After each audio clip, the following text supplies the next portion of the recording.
violation escalated to like, why are you in this country? Yeah, why am I getting arrested if I don't have my license on me, but if they don't have a license, they're allowed to go? Yeah. How does that work? You get in more trouble if you're the citizen. That's what I'm saying, dude. This is what I'm talking about as far as lowering the standards of this country. There are not, in the old days, not even that old days, but in the old days, there was a pride factor because there was advantages to being an American citizen. And I would argue that right now there's not. Yeah, I mean, there's, I'm sure there are still advantages, but yeah, I agree that we've made it way too easy for people to survive. I even look at, like I used to say, people say, how do you end up with these large groups of people that don't even speak English, and they've been here for years.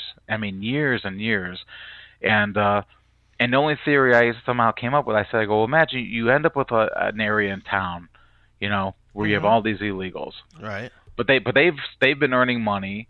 They've been doing jobs. They've been earning money, and they got stuff they need to buy. So it probably and this is just my theory, that it probably started with like one store owner who's like saying, wow, all these people who speak these other languages, they have money to spend, but right. if I had store clerks or I had people that worked here who spoke that language, I would get their business. Sure. So he starts hiring people who know English and what other language, is being spoken in that area. And so then the guy who owns a store across the street starts seeing all the business that this guy's getting, and he's like, hey, why is that guy getting so much business? Oh, because the people go and shop there and they could talk to the clerks and that because they speak the same language. If I hired people that spoke that language, I would get a piece of that business as well. And ultimately what you end up with is a whole section of a town, and face it, most people live their lives within a few miles of where they actually, have their apartment or house. People don't really, on a daily basis, you live, what do they say, it's like within 2-3 miles of pretty much of the area that you're at. Yeah, you may occasionally go out, but most of your life is being spent in that area. Mm-hmm. So you end up with this whole area where, people are just sitting there and they never have to learn a word of English. Right. Because it's been made easy for them. Like, I can go to the store, I can get everything I want, I can talk to people, everybody's speaking my language, even though I'm here in America, and I never have to speak a word of English. Right. Disgracing the race and blowing up the whole crew, with some of them looking just like you. All aboard!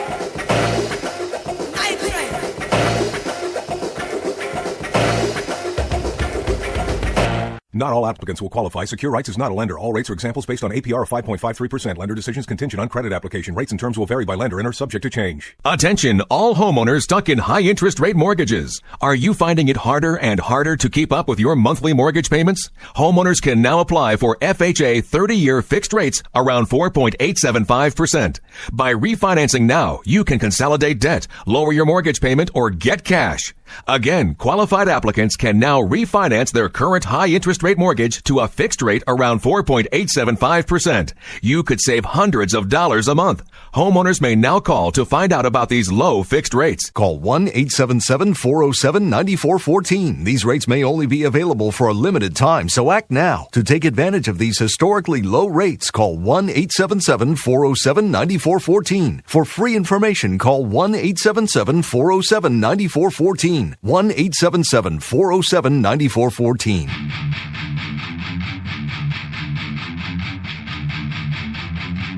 Why can Timothy Geithner avoid paying taxes while you and I will do jail time for the same act?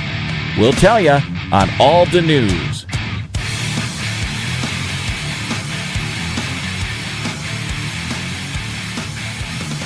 It is I will say this, that, because some people are saying, I have heard the argument where talking about the kids, it is a one generation problem, because let's face it, the kids that are here, they're going to end up being bilingual, but they're going to speak very American English, right? And especially if they go to schools. I don't know, how do these people register their kids for school when they're illegal? Beats me. I have no idea. Maybe I should become an illegal and find out. But that always made me. I used to always wonder that every time you say they're illegal and their kids are going to school, and I'm like, well, when they registered them for school, did it not trigger the fact that the parents were here illegally? Yeah, well, you would like, think. Like there's so many ways to catch who's here illegally, but it's just like we're just going to turn our back to it, which and who was it? Wasn't it Bush who's always, and all these people who were always saying like, oh, we want these illegals because they're doing jobs that Americans don't want. I always hate it. Yeah. I hate it when I hear that every single time. I'm like, really, there are jobs that Americans don't want.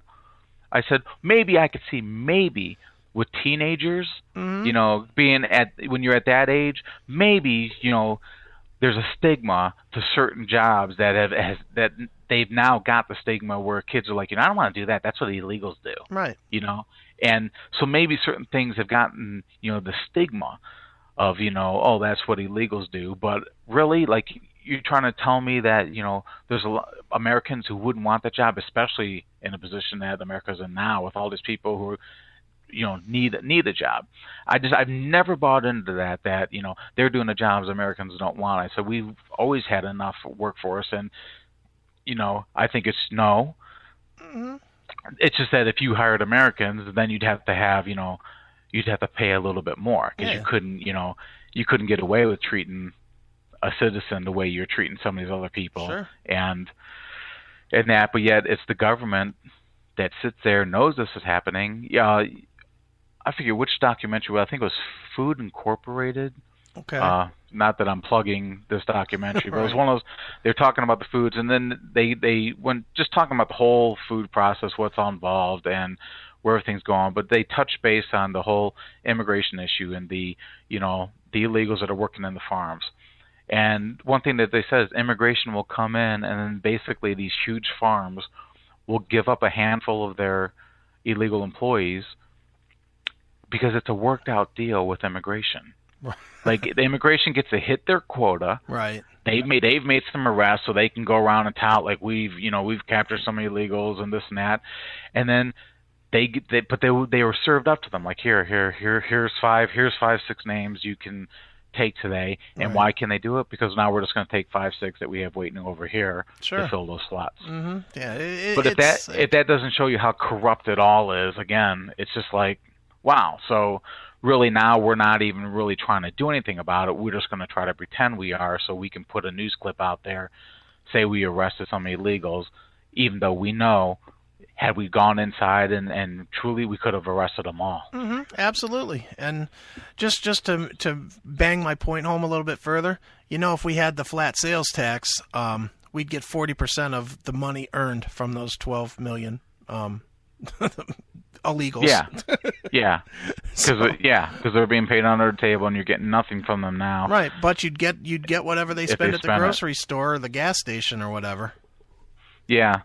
And when going back to when you say the tax, I like I always say, whether it's a flat sales tax, a flat tax, whatever the tax system is, it's got to be consistent. Just to anyone who's listening, it's never the rates. The rates, other than being, you might be offended by how much is paying, but as far as, what's actually having an effect on you, it's not the rates, people. It's what's being taxed. Mm-hmm. But if you can get a system where it's fair and everybody's paying into it, I still think you're still going to have the issue of what's this government doing? Mm-hmm. They're not going to spend it wisely, and that's always the problem. I mean, and this kind of just is making me thinking about how the government is. They take so many things, including Social Security, right? Mm-hmm. They collect the tax for Social Security. They collect it from your employer and from the employee, and if you're self-employed, you end up paying both of those sides. Right. So they're taking all this money, and it's being paid in, and what do they say? Well, it's never been earmarked for Social Security. It's part of the general fund. So then these politicians just say, well, we're just going to, siphon that money off. Right. Because it's not earmarked. It's not Social Security money. It's the general fund. So it kind of makes me think, and I was actually talking to someone the other day about Social Security, and they were just, we're just talking about how I said probably about 15 years ago, I would have gladly gave up everything I had paid in at that point if they would just let me opt out. Sure. Meaning, I still want my employer to pay his share, and I don't care if they force me to pay my share, but let me put the money where I want to put it. Let me be in control of it. It's because I did the simple math. You get those schedules. You get a schedule every year that tells you what your Social Security will be based on the income you have. Yeah. Right? Everybody gets those. Do the math one. Next time you see one of those, do the math. Look at what's paid in, the most recent year, and figure, like, if you made that till you retired, how much would be paid in? Then take what's already been paid in on both sides, what would be paid in on top of that, divide it by the amount of money that you're supposedly going to get when you retire. Well, it puts you the average person puts them well into their 80s just to break even. Right. Just to get the money that was actually handed to the government, just to get even. It's going to take you 2 decades to get that money back. Now, if you were to add, what would you say the inflation rate is? Generally, they've always accepted this being like about 3%. Yeah, I was going to say 3-4, somewhere in there. Yeah. When I was doing my thing, I said, well, let me see, what if I put 3% interest? Meaning every year that they got it, now it's collecting 3%. How much of my money would I get then? You won't live that long. Right. Your money that's been paid in for you with 3% earnings, you will never live long enough to get that money back at the rate they're paying your Social Security back.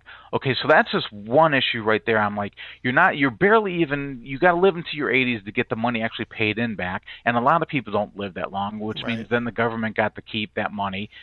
And it's basically they're keeping it interest free the whole time. Right. Because you're never getting to the point where they're, paying anything on it. And then it's not even there. We got the Social Security problem, and I'm like, the fundamental flaw with Social Security is the people who run it, the people who are in charge of it, don't even participate in it. Right. You got your Congress, you got all these politicians, all these people in the government. They don't participate in Social Security. It doesn't have a direct effect on them. So how's this for a thought? All right. What's paying the congressmen when they get their, they got their 6-figure paydays, and then after so many years they get that for life? Well, what's paying that? What's paying their, retirement for the rest of their lives? Who knows? Taxes, I guess. Taxes. Right. And where's that money coming from? Me? Well, guess what? I bet you that's coming out of that general fund too. I'm sure probably is. So if you want, the only way I ever see Social Security getting fixed is people got to say, like, okay, you're saying we don't, you haven't earmarked our money. Even when they knew Social Security was in danger, they still kept taking from the general fund, people were like, and they were saying back then, well, if you take more, siphon more off, there's not going to be money for Social Security. Well, so they're putting in, these technical IOUs, that, okay, we're going to have to deal with Social Security lever. They're never going to get it. And basically, it's just like the whole rich and poor thing again, where they're walking away with their shares. It's like the CEO who ruins a company but gets his golden parachute when he leaves. Right. That's your politicians.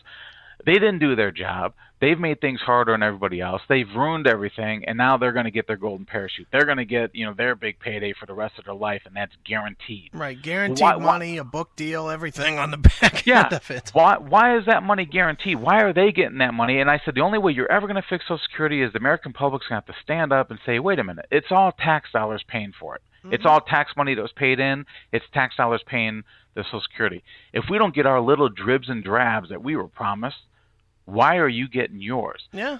If you put that into Congress, that, if we don't get ours, you're not getting yours, I bet you they'd have Social Security. They'd find a way to fix it in about 2 months. They probably would, but they're never going to go for that because they'll kill that before it even hits the floor. Because God forbid you shake their own foundation. Yeah, and once again, now we're back to the power to the people type of idea where, the people, the government just does what they want, and then they basically, like you said, they'll just kill it, say like, no, we're not going for that, and then people as a whole just sit there and like, nothing we can do about it. Yeah. Too bad, and it just seems like we're heading in this direction where nothing is going to happen until things get so bad. I made this. You remember last week I made this comment. I said, things are relatively good for American people, so they don't, as long as things are relatively good, nothing's really going to happen. Because people are always going to just kind of shrug and act like, what can I do? You know, what have we done? I mean, we're talking about it, but what have we actually done? Nothing. Just chatting. And it's because it just seems like this thing that like you can't do it. Like one person, you can't do it. It's like And then, maybe you could start